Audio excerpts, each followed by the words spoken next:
नमस्कार दोस्तों, स्वागत है आपका फिर से एक बार बीपीएस क्लासेज पे। दोस्तों, हमने पिछली बार फोटोसिंथेसिस की मैकेनिज्म में हमने लाइट रिएक्शन देख ली थी। ठीक है, फोटोसिंथेसिस के दो पार्ट होते हैं, लाइट रिएक्शन और डार्क रिएक्शन।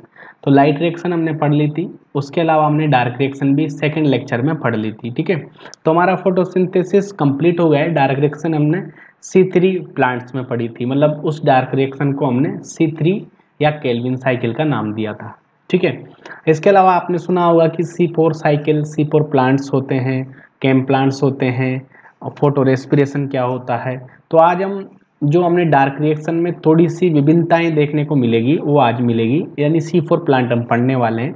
तो C4 प्लांट का जो विकास है, इवोल्यूशन है, वो क्यों हुआ है।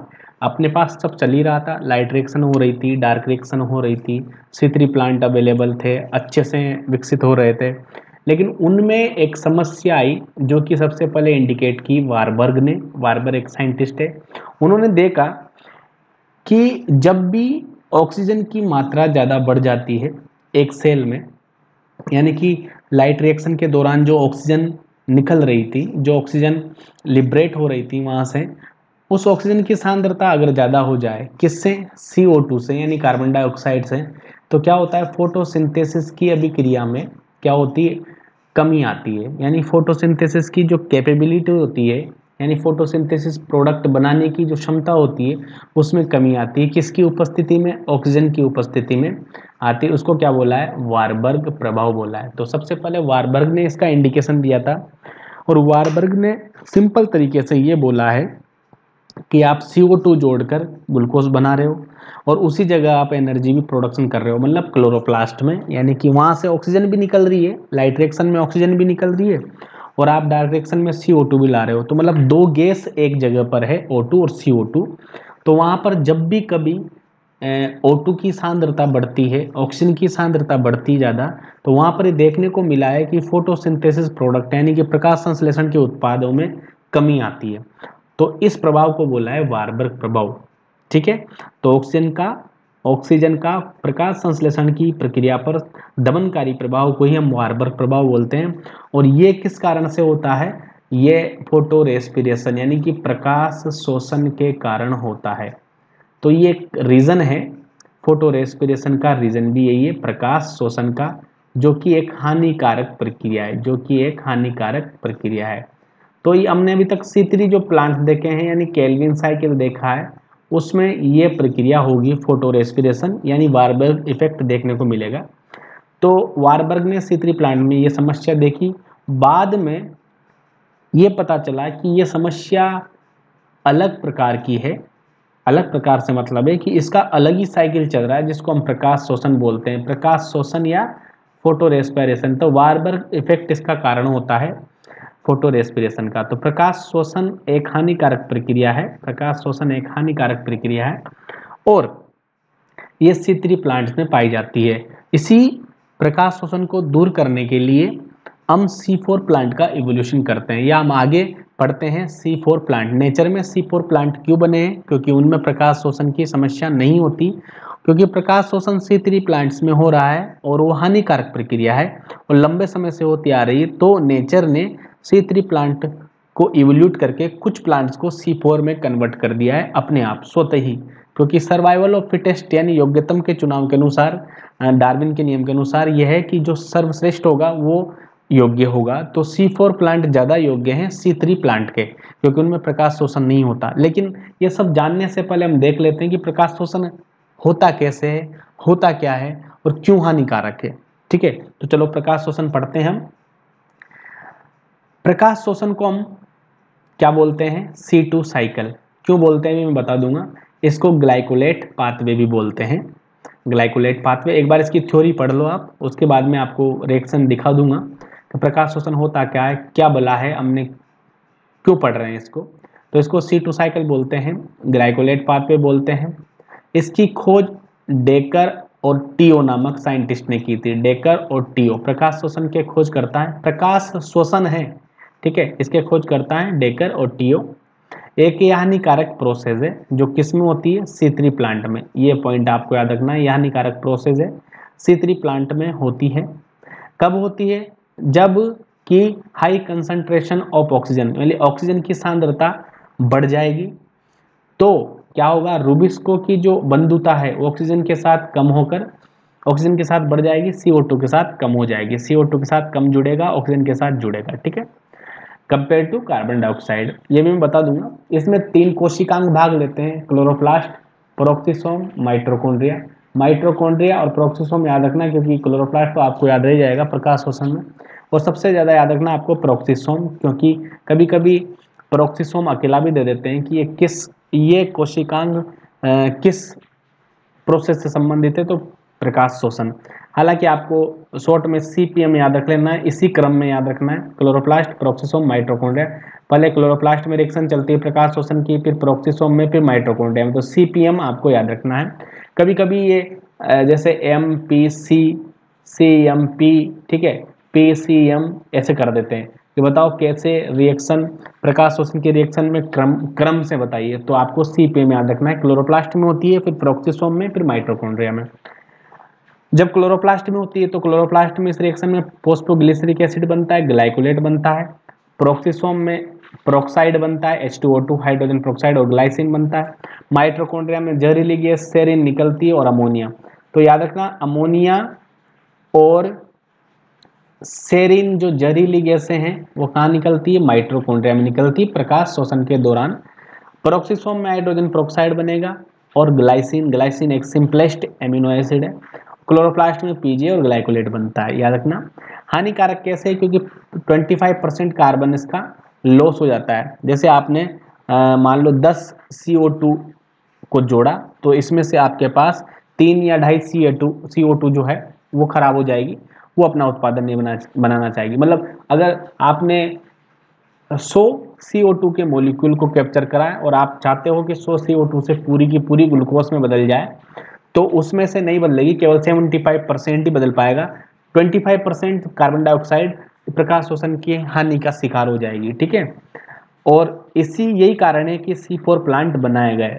प्रकाश शोषण ही एक कारण है जिसके कारण क्या बनाए गए, C4 प्लांट आपने बनाए गए, ठीक है।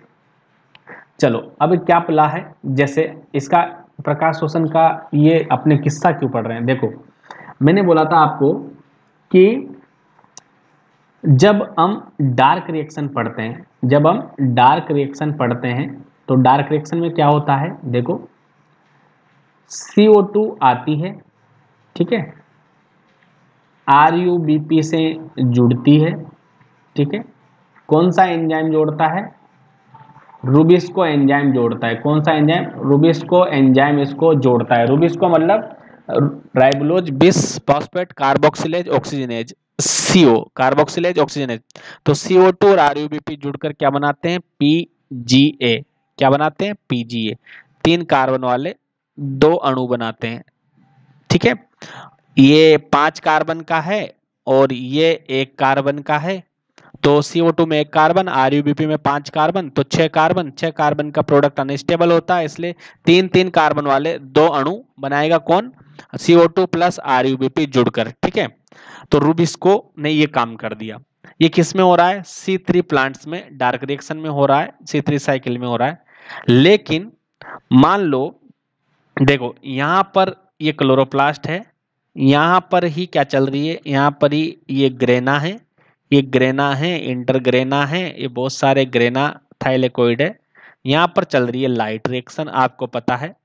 और स्ट्रोमा में रूबिस्को है, ठीक है। स्ट्रोमा में क्या चल रही है, डार्क रिएक्शन। और डार्क रिएक्शन में क्या काम आ रहा है, रूबिस्को क्या कर रहा है, CO2। CO2 कहाँ से आ रही है, बाहर से आ रही है, वातावरण से, पौधा स्टोमेटा के थ्रू ले रहा है, ठीक है।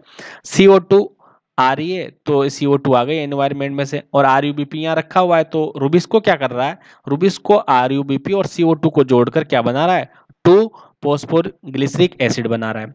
लेकिन आपको पता होना चाहिए कि लाइट रिएक्शन में क्या निकलती है, ऑक्सीजन निकलती है। तो ऑक्सीजन भी कहाँ निकलेगी, इसी इन्वायरमेंट में ऑक्सीजन निकलेगी। O2 और CO2 दोनों यहाँ हो गए, देखो दोनों का आमना सामना हुआ। O2 तो निकल रही है और CO2 बाहर से ला रहे हैं, क्योंकि एक डार्क रिएक्शन में CO2 यूज होती है और लाइट रिएक्शन में O2 निकलती है। तो दोनों O2 और CO2 का स्थान एक होने की वजह से क्या हुआ, कभी कभी हाई लाइट इंटेंसिटी में, हाई इंटेंसिटी ऑफ लाइट में, यानी प्रकाश की तीव्रता में ठीक क्या होती है, या CO2 की कंसंट्रेशन कम हो जाती है या फिर O2 की कंसंट्रेशन बढ़ जाती है। तो O2 कैसे बढ़ेगी, अगर हाई इंटेंसिटी लाइट की आएगी तो लाइट रिएक्शन तेज चलेगी, लाइट रिएक्शन तेज चलेगी तो H2O ब्रेक होगा ज्यादा, है ना, हिल रिएक्शन ज्यादा होगी, H2O ब्रेक होगा तो O2 ऑटोमेटिक ज्यादा निकलेगी। तो जो CO2 आ रही है उससे वो तो हो जाएगी कम कंसंट्रेशन में और ऑक्सीजन हो जाएगी ज्यादा कंसंट्रेशन में।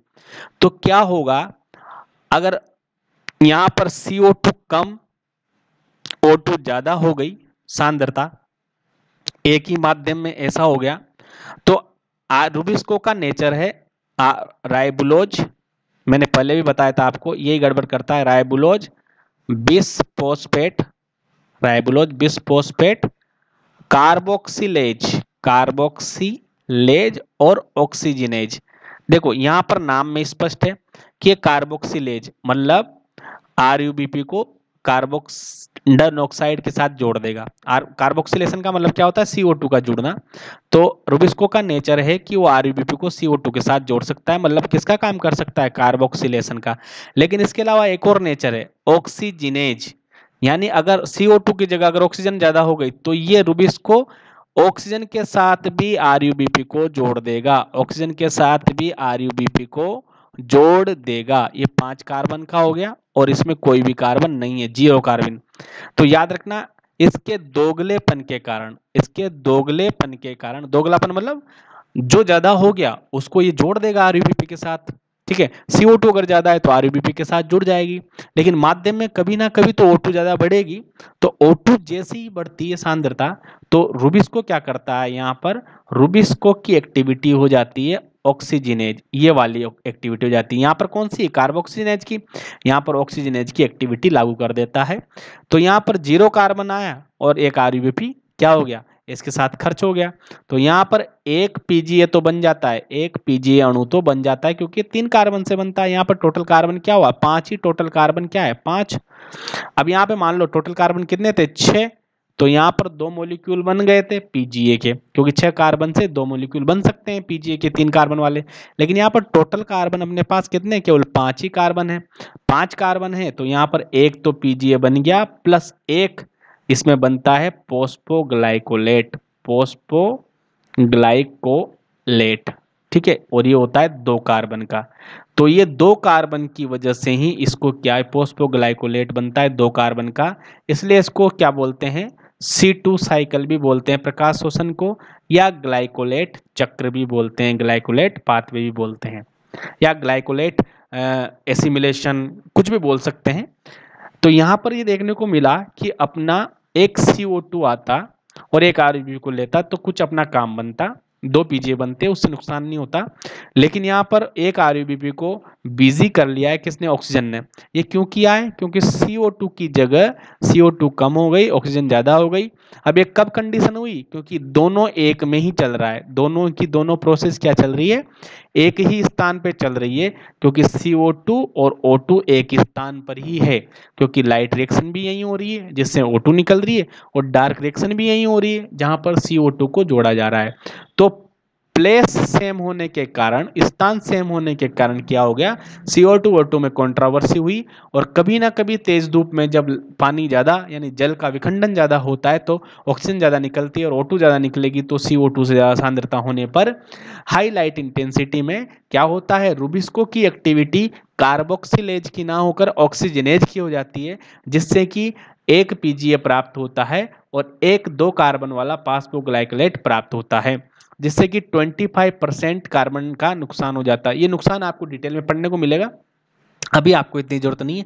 ये बेसिक कॉन्सेप्ट आप समझ जाओगे तो ये पूरा के पूरा आपको चैप्टर क्लियर हो जाएगा। बस बेसिक याद रखना, इतना ही याद रखना है आपको कि प्रकाश शोषण हुआ क्यों, रिएक्शन क्या होती है वो तो मैंने बता दिया आपको। जैसे कि 3 कोशिकांगों में होती है, जैसे पहला क्लोरोप्लास्ट, फिर उसके बाद रिएक्शन चलेगी किसमें, पेरोक्सिसोम में, फिर उसके बाद रिएक्शन चलेगी किसमें, माइटोकॉन्ड्रिया में। तो क्लोरोप्लास्ट में तो मैंने बोला कि पीजीए बन गया, ये बना ही सही, क्लोरोप्लास्ट में पीजीए, और ये अपना बना ग्लाइकोलेट बना, ग्लाइकोलेट बना। इसके बाद पेरोक्सिसोम में मैंने बताया कि यहाँ पर H2O2 भी बनता है, ठीक है, और यहाँ पर माइटोकॉन्ड्रिया मैंने बताया कि NH3 यानी अमोनिया और सेरीन गैस बनती है, और पेरोक्सिसोम में H2O2 के साथ कौन बनता है, ग्लाइसिन बनता है एमिनो एसिड। बस ये याद रखना है कि क्लोरोप्लास्ट में क्या बन रहा है, प्रोक्सिसोम में क्या बनना है और माइटोकॉन्ड्रिया में नहीं मानो। एक बात याद रखो कि आपको ये 3 कोशिकांग याद हो जाए वही बड़ी बात है। ये अगर आपको ये समझ में आ गया तो आपको याद हो ही जाएंगे क्लोरोप्लास्ट। मैं आपको क्लोरोप्लास्ट, प्रोक्सिसोम और माइटोकॉन्ड्रिया में होने वाली रिएक्शन नहीं बता रहा, वो बहुत लंबा हो जाएगा, ठीक है, रिएक्शन से। बस इसका प्रोडक्ट याद रख लेना कि पीजीए और ग्लाइकोलेट तो आपको पता ही चली गया कि 5 कार्बन को तोड़ना है तो एक तो पीजीए बन जाएगा और 2 कार्बन वाला फास्फोग्लाइकोलेट बन जाएगा।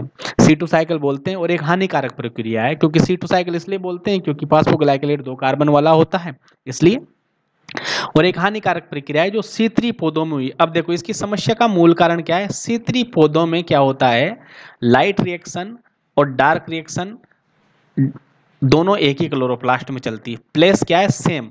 और यहाँ पर CO2 और O2 के बीच कंट्रोवर्सी होती है, जिसमें O2 को और CO2 को कंट्रोवर्सी इसलिए होती है क्योंकि राइबोलोज क्या होता है, जो रुबिस्को होती है, रुबिस्को एंजाइम दुनिया का सबसे ज़्यादा पाया जाने वाला एंजाइम होता है। उसकी 2 नेचर होती है, दोगलेपन की आदत होती है। वह कार्बोक्सिलेशन भी कर सकता है और ऑक्सीजनेशन भी कर सकता है। जब ऑक्सीजन ज़्यादा होगी तो ऑक्सीजनेशन कर देगा, जिससे अपना नुकसान हो जाएगा। तो इसमें ऑक्सीजन का उपयोग हो रहा है, प्रकाश संश्लेषण की ऐसी प्रक्रिया जिसमें ऑक्सीजन का उपयोग हो रहा है, इसलिए इसको फोटो रेस्पिरेशन बोलते हैं। ठीक है, क्या हो रहा है, फोटो रेस्पिरेशन। चलो, आई होप यहाँ तक समझ में आ गई होगी। अगर नहीं आई होगी तो आप मुझे कमेंट करके जरूर बताना। बहुत सारे लोग देख तो रहे हैं लेकिन सब्सक्राइब नहीं कर रहे चैनल को, क्योंकि पता चल जाता है ना कि सब्सक्राइब नहीं किया है आपने, है ना। तो जो भी देखो, सब्सक्राइब करने में कुछ नहीं है। आप लेक्चर देख रहे हो, लाल बटन दबा दो, बेल आइकन दबा दो, आपको क्लास का नोटिफिकेशन मिल जाएगा। टेलीग्राम ग्रुप के साथ जुड़ना है तो आप डिस्क्रिप्शन में जाके लिंक है, व्हाट्सअप ग्रुप है, टेलीग्राम ग्रुप है, इंस्टाग्राम ग्रुप है, फेसबुक का ग्रुप, फेसबुक का पेज है अपना। आप वहाँ भी सभी सूचनाएं और क्वेश्चन जो पोस्ट करता हूँ वहाँ देख सकते हो।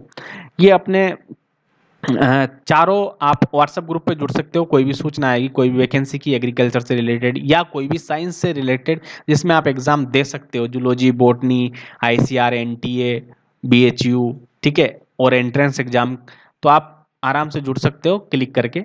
ठीक है, चलो, अब ये C4 प्लांट बनाना पड़ेगा इसके लिए। क्यों, तो C3 प्लांट में अपने को दिक्कत क्या हुई, अपने को दिक्कत ही हुई है C3 प्लांट में कि यहाँ पर फोटो रेस्पिरेशन हो रहा है, प्रकाश शोषण हो रहा है, उसको हमें बचाना है। तो नेचर ने क्या किया, इसको बचाने के लिए अपन ने क्या इवोल्यूशन किया, उद्विकास किसका किया, नेचर ने अपने आप ही C4 साइकिल बना दिया है।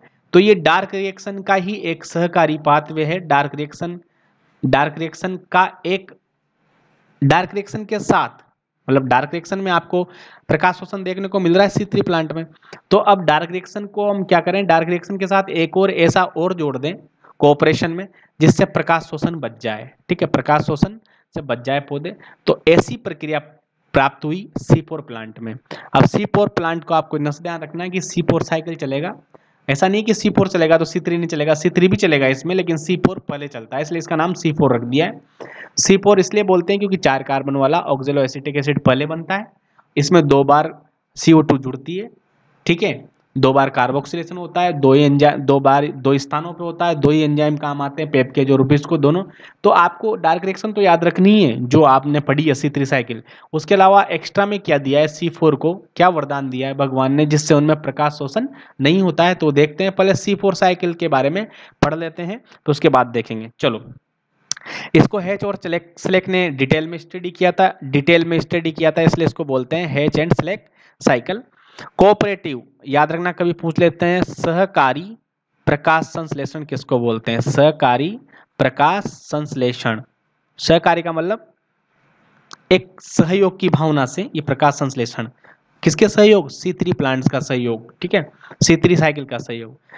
देखो, इसमें बनने वाला जो ऑक्जेलो एसिटिक एसिड होता है उसमें 2 समूह होते हैं, COOH। इन समूह को बोलते हैं कार्बोक्सिलिक समूह। क्या बोलते हैं, कार्बोक्सिलिक ग्रुप बोलते हैं इनको। तो कार्बोक्सिलिक ग्रुप बोलेंगे, 2 हैं तो ये डाई कार्बोक्सिलिक एसिड भी बोलते हैं इसको। जो बनता है, इसमें जो बनता है सबसे पहले देखो, di carboxylic acid DCA cycle. ठीक है, क्योंकि इसमें जो बनता है उसको, इसमें 2 समूह, ऑक्जेलो एसिटिक एसिड बनता है 4 कार्बन वाला, तो इसमें 2 समूह होते हैं, CO2 COOH COOH। और ये एसिड के समूह है, इसको कार्बोक्सिलिक एसिड बोलते हैं, कार्बोक्सिलिक ग्रुप, तो इसको डाई कार्बोक्सिलिक साइकिल भी बोलेंगे, किसको, C4 साइकिल को। इसमें सबसे पहले बताया किसने था, कोर्टसेक नामक एक साइंटिस्ट है, उसने बोला कि शुगर केन के प्लांट में मैंने देखा, शुगर केन के गन्ने के पौधे में, याद रखना गन्ने के पौधे में सबसे पहले खोज हुई थी, गन्ने मक्का में। तो इन्होंने देखा कि गन्ने के पौधे में क्या हो रहा है, गन्ने के पौधे में प्रकाश संश्लेषण में बनने वाला प्रथम पदार्थ क्या नहीं है, फोस्फोग्लिसरिक एसिड नहीं है। फोस्फोग्लिसरिक एसिड ना होकर ऑक्जेलो एसिटिक एसिड 4 कार्बन वाला है, 4 कार्बन वाला है। इसलिए इन्होंने क्या, गन्ने और मक्का के पौधों में देखा था ये, तो यहाँ गन्ने के अलावा एक और मक्का भी लगा लो, गन्ने और मक्का दोनों पौधों में देखा कि बनने वाला प्रथम पदार्थ पीजीए ना होकर C3 साइकिल में बनने वाला, यानी डार्क रिएक्शन में बनने वाला पदार्थ पीजीए यानी फोस्फोग्लिसरिक एसिड 3 कार्बन वाला ना होकर 4 कार्बन वाला ऑक्जेलो एसिटिक एसिड है। तो इन्होंने सबसे पहले इंडिकेशन दिया था ऑक्जेलो एसिटिक का 4 कार्बन वाले का, लेकिन detail study H and select, तो आपको हेच एंड सेलेक्ट चक्र ही याद रखना है। कभी कभी पूछ लेते हैं किसको कोऑपरेटिव फोटोसिंथेसिस बोलते हैं, तो C4 साइकिल को बोलते हैं। मैं लिख भी रखा है, detail study H and select ने की थी। मैक्सिमम जो C4 प्लांट होते हैं, मतलब जिनमें C4 साइकिल चलता है मैक्सिमम, वो क्या होती है, शीतोष्णीय कटिबंधीय घासें होती है, शीतोष्ण कटिबंधीय घासें होती है, ठंडी में उगने वाली घासें, ठंडे में उगने वाली घासें, ठीक है, ज़्यादातर यही होती है। और ज़्यादातर फैमिली कौन सी रहेगी C4 प्लांट में, याद रखना ग्रेमिनी, ग्रेमिनी का नया नाम पोएसी है, ग्रेमिनी फैमिली, और साइप्रेसी, साइप्रेसी फैमिली, ठीक है, साइप्रेसी, साइप्रेसी और ग्रेमिनी फैमिली के पौधे ज़्यादातर C4 प्लांट होते हैं। साइप्रेसी मतलब साइप्रस रोटंडस, ठीक है, साइप्रस रोटंडन, ये आपको याद होगा, एक अपने पास C4 में वीड है, वीड ज़्यादातर C4 होती है, एक बीजपत्री, क्योंकि वो खत्म भी नहीं होती, उनका रेजिस्टेंट पावर ज़्यादा होता है। तो साइप्रस रोटेंडस यानी साइप्रेसी फैमिली और ग्रेमिनी फैमिली के ज़्यादातर क्या होती है, ट्रॉपिकल घास से ही C4 प्लांट होती है। कुछ मोनोकोट भी हैं जो C4 प्लांट जैसा काम करते हैं, जैसे सोरगम, बाजरा यानी कि ज्वार, बाजरा, सेजेस, सेजेस मतलब जिनमें पंचकोणीय तना होता है वीड में, जिनको बोलते हैं सेजेस, पंचकोणीय तना वाली वीड को जो बीच में से खाली होती है, सेजेस घास होती है, सेजेस। बरमुडा ग्रास, ठीक है, जो उगी रहती है पार्स वगैरह में, तो ये C4 मोनोकोट है। डाइकोट प्लांट भी है, डाइकोट द्विबीजपत्री प्लांट भी हैं, जो क्या है C4 है, जैसे एमरेंथस चोलाई, चिनोपोडियम एल्बम, यूफोरबिया, पोर्चुलेका, ट्राइबुलस टेरिस्टिलस, ट्राइबुलस जिसको गोखरू बोलते हैं, पार्चुलेका प्लांट आता है, यूफोरबिया बहुत सारी वीड आती है यूफोरबिएसी में, चिनोपोडियम एल्बम है, एमरंथस चोलाई को बोलते हैं। तो ये जितनी भी मैंने यहाँ बताई ये डाइकोट है, और ये क्या है C4 वीड से है और C4 प्लांट से, इनको C4 वीड्स या C4 प्लांट भी बोल सकते हैं। याद रखना गेहूं, आप एक बीजपत्री सोच के गेहूं और चावल को मत लगा देना, चावल ये C4 नहीं है, ये क्या है, गेहूं और चावल C3 प्लांट है, गेहूं और चावल C3 प्लांट है, आपको इतना ध्यान रहना चाहिए, ठीक है। चलो नेक्स्ट देखते हैं, photo respiration absent in C4 plant, photo respiration absent in C4 plant because Kranz anatomy. चलो अब यहाँ से अपना C4 साइकिल चालू होगा क्रेंज एनाटोमी की वजह से। अब ये क्रेंज एनाटोमी क्या होती है, तो ये समझ में आएगी C4 साइकिल से। तो अब स्टार्ट करते हैं C4 चक्र, पूरा समझाऊंगा, ध्यान से समझना इसको, एक बार में याद हो जाएगा अगर आप ध्यान से समझोगे तो इसको। तो पहले तो हम पढ़ लेते हैं कि C4 प्लांट की हिस्ट्री मैंने पढ़ ली है। अब क्रेंज एनाटोमी क्या होती है, पहले क्रेंज एनाटोमी, क्रेंज का मतलब होता है मालाकार, क्रेंज का मतलब होता है मालाकार, मालाकार। देखो ये लीफ है, C4 प्लांट की लीफ बता रहा हूं, मान लो ये C4 प्लांट की लीफ है, और ये यहाँ पर इसकी वीन है। इसमें जो जो भी उत्तक रहेगा ग्रीन कलर वाला, जो भी टिश्यू रहेगा जिसमें सेल्स रहेगी, इसको बोलते हैं हम क्लोरेनकाइमा, क्लोरेन काइमा यानी कि हरित ऊतक, ये पेरेनकाइमा मृद ऊतक का ही भाग होता है। और पत्ती के अंदर भरा हुआ पूरे के पूरा हरित ऊतक, पत्ती के अंदर लीव्स के अंदर भरा हुआ पूरा के पूरा हरित ऊतक बोलते हैं मीजोफिल, इसको बोलेंगे मीजोफिल। हिंदी में बोलते हैं पर्ण मध्योतक, पर्ण मध्योतक बोलते हैं, पर्ण के मध्य में पाए जाने वाले उत्तक। तो जो हरित उत्तक है क्लोरीन कायमा है, जो एक प्रकार का मृदु उत्तक है क्लोरीन कायमा, तो इस पत्ती के अंदर के क्लोरीन कायमा को क्या बोलेंगे, पर्ण मध्योतक। तो सारी सेल्स कैसी रहेगी, पर्ण मध्योतक की सेल यानी मीजोफिल सेल्स रहेगी, ये सब ग्रीन कलर वाली। लेकिन याद रखना यहाँ पर जो पानी की सप्लाई करने वाला जाइलम फ्लोएम जो होते हैं उनको बोलते हैं सवन पूल। जाइलम फ्लोएम के आसपास क्या होती है, सवन। जाइलम और फ्लोएम को मिलाकर हम बोलते हैं सवन पूल, यानी कि वेस्कुलर बंडल। वेस्कुलर बंडल बोलते हैं, एनाटॉमी का पार्ट है।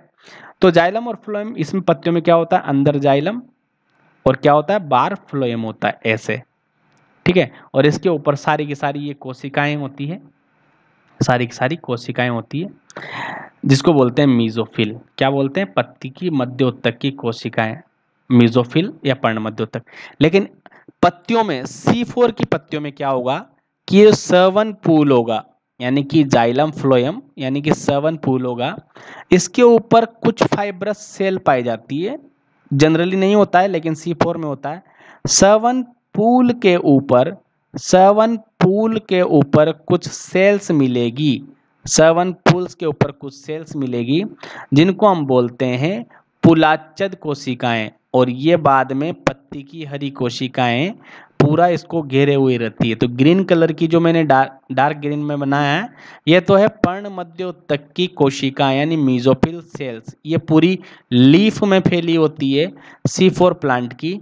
तो ये तो है अपने पास मीजोफिल सेल्स, और अंदर जो है, अंदर जो है अपने पास, ये है अपने पास बंडल शीत की कोशिकाएं। तो इसको बोलते हैं, सवन पूल के ऊपर है इसलिए पूल को घेरे हुए हैं, इसलिए इसको बोलते हैं पुलाच्छद कोशिकाएं। पुलाच्छद कोशिकाएं या बंडल यानी सवन पूल यानी वेस्कुलर बंडल के ऊपर है, इसलिए बंडल शीत सेल्स इनको बोलते हैं। क्योंकि वेस्कुलर बंडल किसको बोलते हैं, जाइलम फ्लोएम को। पत्ती में जो पानी सप्लाई कर रहा है जाइलम फ्लोएम, उस दोनों को मिलाकर वेस्कुलर बंडल बोलते हैं। और उसके ऊपर भी एक विशेष प्रकार की कोशिकाएं हैं, फाइब्रस कोशिकाएं हैं, इनको बोलते हैं पुलाच्छद यानी बंडल शीत कोशिकाएं। और बाकी ये ऊपर वाली कोशिकाओं को तो हम बोल ही रहे हैं, कौन सी, मीजोफिल कोशिकाएं। क्या बोलते हैं, मीजोफिल कोशिकाएं या पर्ण मध्योतक कोशिकाएं।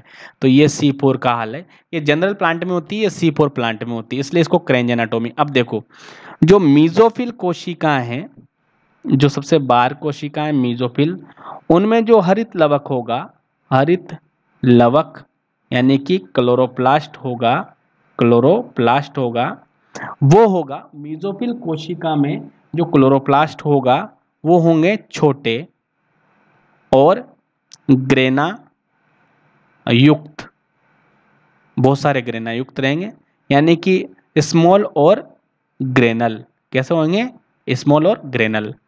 और जो बंडल शीत में जो हरित लवक रहेंगे, यानी पुलाच्छद कोशिकाओं में जो हरित लवक रहेंगे, वो कोशिकाएं तो हरित लवक रहेंगे, बड़े वो ग्रेना रहित, बड़े वो ग्रेना रहित। तो ये कोशिक इसमें ऐसे रहेंगे, देखो ये बहुत सारे क्या है, बहुत सारे हरित लवक के ऐसे, और इसमें कुछ भी ग्रेना नहीं है, ग्रेना नहीं है। और ये क्या है, इसमें स्ट्रोमा स्ट्रोमा है, ठीक है। इसमें क्या है, स्ट्रोमा स्ट्रोमा भरा हुआ है पूरा, इन हरित लवक में स्ट्रोमा स्ट्रोमा भरा हुआ है। और जो मीजोफिल वाले हैं ये छोटे रहेंगे, ये छोटे रहेंगे। और इनमें क्या है, स्ट्रोमा नहीं, इसमें क्या है, इसमें है ग्रेना, ये ग्रेना ही ग्रेना है, thylakoid grana, thylakoid grana, thylakoid grana ही ग्रेना भरे हुए हैं, छोटे छोटे हैं लेकिन ग्रेना से फुल है, ग्रेनल है। तो देखो, एक ही प्लांट के अंदर दो कोशिकाओं में हरित लवक अलग अलग प्रकार के पाए जाते हैं, इसलिए इनको बोलते हैं पॉलीमॉर्फिज्म। क्या बोलते हैं, बहुरूपता, पॉलीमॉर्फिज्म। पॉलीमॉर्फिज्म यानी बहुरूपता, किसकी बहुरूपता, क्लोरोप्लास्ट की बहुरूपता, दो प्रकार के क्लोरोप्लास्ट, दो प्रकार की कोशिकाओं में। तो इसको बोलते हैं क्रेंज एनाटोमी, क्रेंज एनाटोमी, क्रेंज एनाटोमी। हालांकि क्रेंज एनाटोमी का मतलब ये होता है कि माला जैसे मोतियों जैसे बन रही है दो प्रकार के सीरीज में, इसलिए क्रेंज। लेकिन इसको क्लोरोप्लास्ट डाइमॉर्फिज्म भी बोलते हैं, क्लोरोप्लास्ट डाइमॉर्फिज्म बोलते हैं क्योंकि दो प्रकार के हैं। और क्रेंज एनाटोमी ये मालाकार, माला जैसी संरचना है, इसलिए क्रेंज एनाटोमी। और क्लोरोप्लास्ट डाइमॉर्फिज्म, पॉलीमॉर्फिज्म, द्विरूपता या बहुरूपता इसको बोलते हैं, इसको डाइमॉर्फिज्म भी बोल सकते हैं। जब भी अलग अलग प्रकार की शेप हो तो उसको मॉर्फिज्म बोला जाता है, पॉलीमॉर्फिज्म दो प्रकार की है तो डाइमॉर्फिज्म यहाँ पर पाई जाती है। सर ये क्या पढ़ा रहे हो आप? ये है बेस, मैं पढ़ा रहा हूँ बेस। अब आपको आएगा समझ में एक झटके में, ठीक है। चलो, अब C4 प्लांट है। अब देखो, आपको इतना दिमाग तो होगा कि मीजोफिल कोशिकाएं यानी ऊपर वाली कोशिकाओं में क्या है, छोटे और ग्रेना युक्त है। तो ग्रेना का काम क्या है, लाइट रिएक्शन करना। क्या काम है, लाइट रिएक्शन। अब इसमें स्ट्रोमा है नहीं है, तो डार्क तो होगी नहीं, डार्क रिएक्शन नहीं होगी। और बड़े और ग्रेना रहित हैं, तो इनमें लाइट रिएक्शन नहीं होगी। और तो इनमें डार्क रिएक्शन होगी केवल, इसमें लाइट रिएक्शन नहीं होगी। देखो, अब लाइट रिएक्शन यहाँ होगी तो ऑक्सीजन यहाँ निकलेगी, फिर उसके बीच में अलग अलग कोशिकाएं, तो यहाँ पर डार्क रिएक्शन होगी तो रूबिस्को यहाँ रहेगा, ठीक है। तो रूबिस्को और किसका, ऑक्सीजन का हमने क्या कर दिया है, स्थान विभेद कर दिया है। अभी यहाँ पे समझ में नहीं आया होगा। अब देखो, मैं आपको क्लियर बना के बताता हूँ। ये बातें आपको ध्यान रखनी पड़ेगी आपको कि क्या बता रहे हैं, ये क्या समझा है, ठीक है। चलो, अब मैं आपको C4 साइकिल बना के बताता हूँ, फिर आपको समझाऊंगा, ठीक है। तो अब हम C4 चक्र की बात कर लें। C4 चक्र, एच एंड सेलेक्ट चक्र। तो एक साइड पे बनाता हूं मैं सबसे पहले मीजोफिल सेल। मीजोफिल यानी कि पर्ण मध्योतक कोशिका।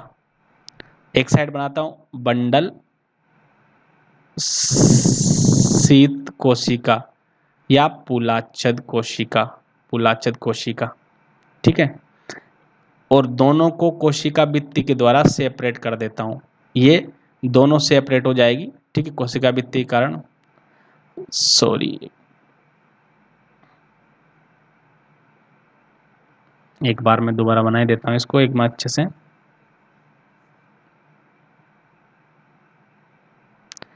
यहाँ पर ये आपकी आ गई मीजोफिल या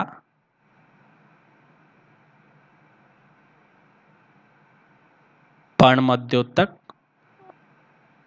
कोशिका, या आ गई यहाँ पर बंडल शीत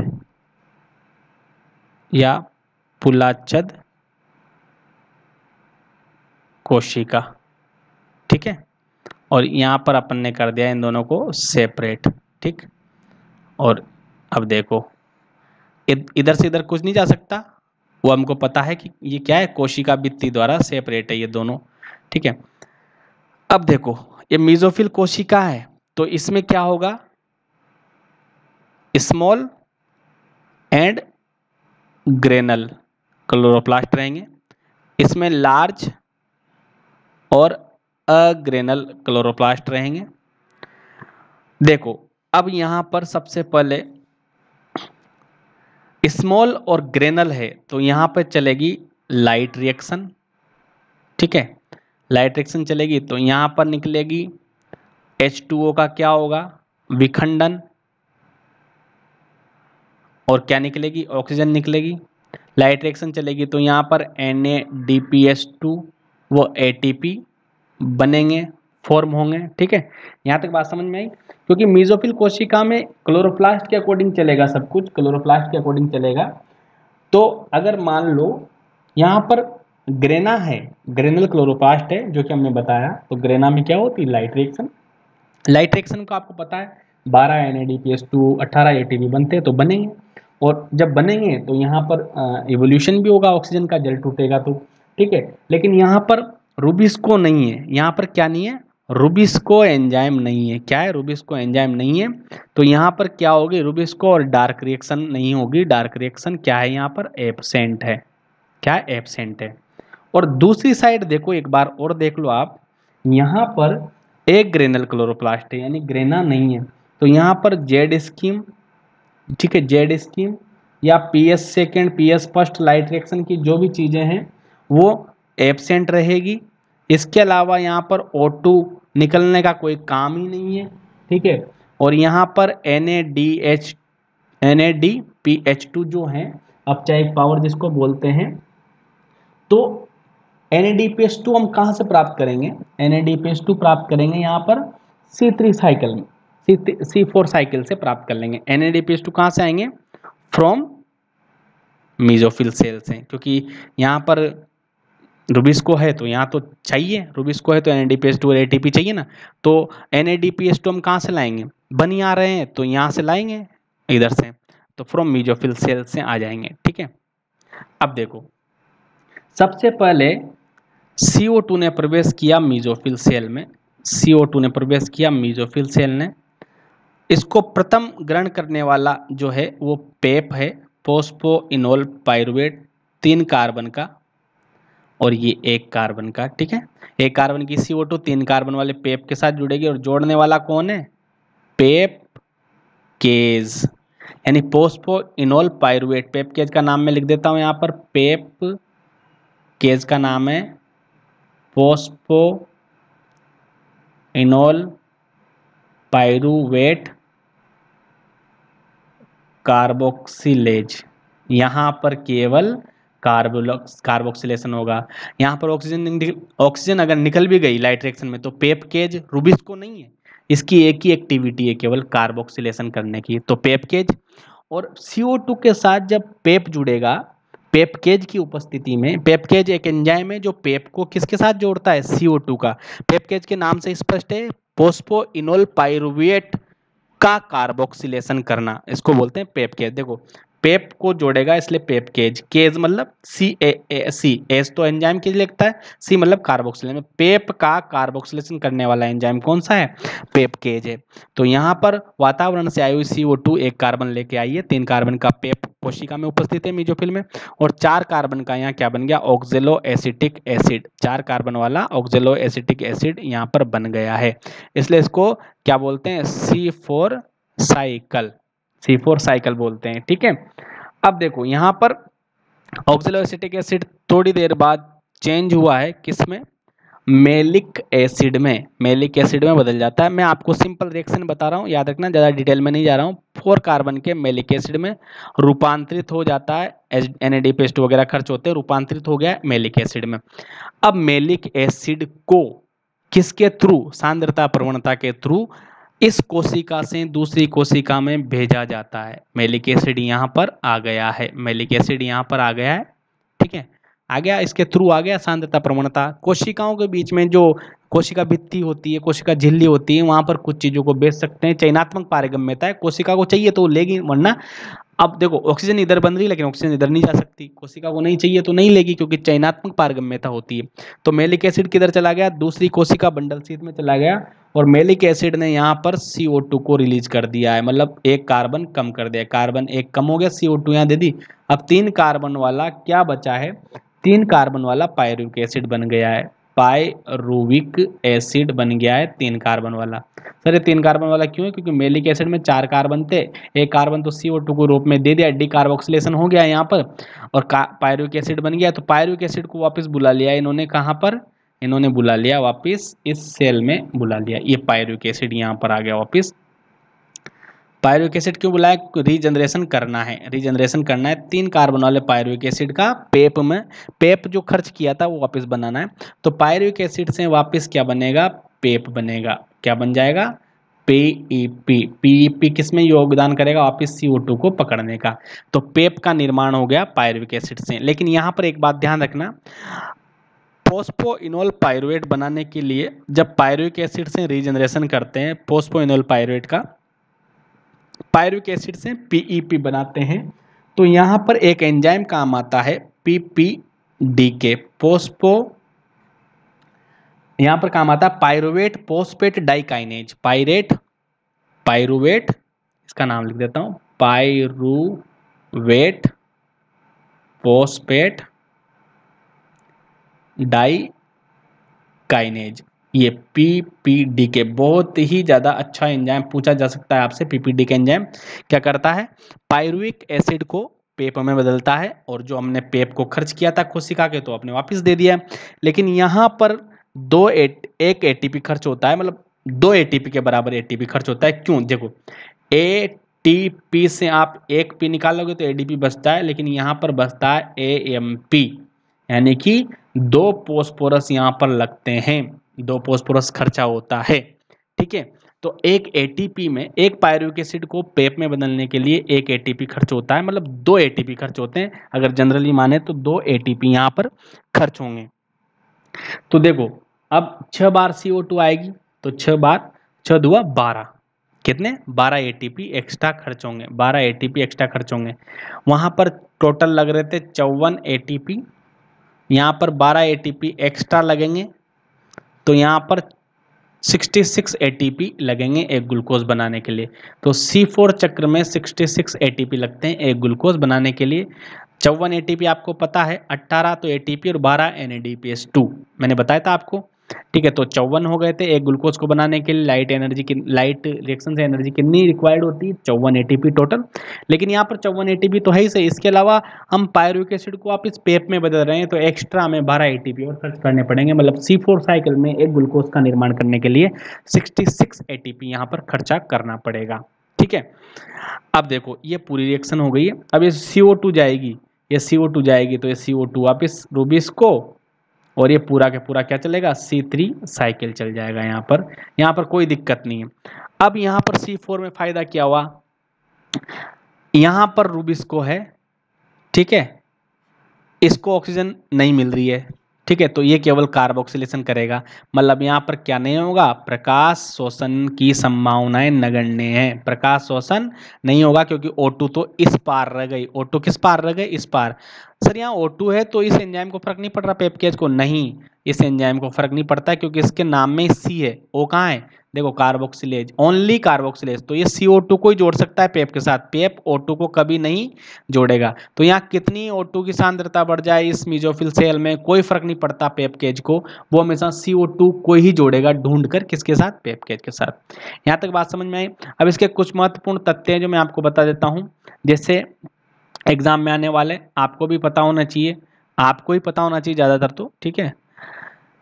जैसे कि 2 सेल है तो पूछा जाता है कि C4 साइकिल में प्रथम CO2 ग्रहण करता कौन है, तो पेप। प्रथम जोड़ने वाला एंजाइम पेपकेज, ठीक है। और द्वितीय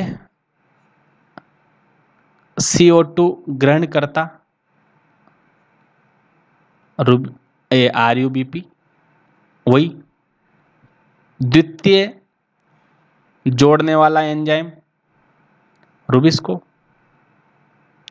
ये हो रहा है अपना बंडल शीत कोशिकाओं में, ये हो रहा है अपना मीजोफिल कोशिकाओं में।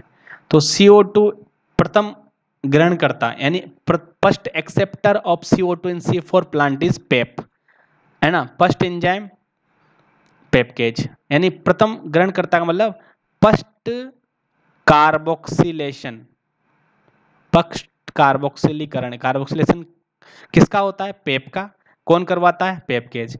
सेकेंड कार्बोक्सिलेशन किसका होता है, RUBP का, कौन करवाता है, रूबिस्को, ठीक है। यहां तक बात समझ में आई आपको, ये पूछा जाता है। और जो PPDK है, PPDK वो ताप संवेदी एंजाइम है, तापमान से फर्क पड़ता है, ताप संवेदी एंजाइम है, ठीक है। एक बात ये याद रखना, C4 प्लांट में प्रकाश शोषण किस वजह से नहीं हुआ, प्रकाश शोषण इस वजह से नहीं हुआ, स्थान विविधता, ये PMT का क्वेश्चन है, स्थान विविधता से नहीं हुआ है, स्थान विविधता के कारण नहीं हुआ है। C3 की तुलना में C4 में कितने ATP लगेंगे, तो C4 में 66 ATP है ग्लूकोज को बनाने के लिए, और C3 में कितने लगेंगे, 54, ठीक है। क्या C4 में C3 नहीं चलता, चलता है, डार्क रिएक्शन तो चलती है, लेकिन C4 इसलिए क्योंकि मीजोफिल में अलग रिएक्शन चलती है, ठीक है। तो एक बार इसको डिटेल में पढ़ना, ये C4 प्लांट पूरा कंप्लीट पढ़ा दिया है मैंने आपको। अब हम पढ़ेंगे इसमें केम प्लांट्स। जब तक के लिए धन्यवाद, क्लास लंबी ना हो इसलिए। Thank you, bye bye.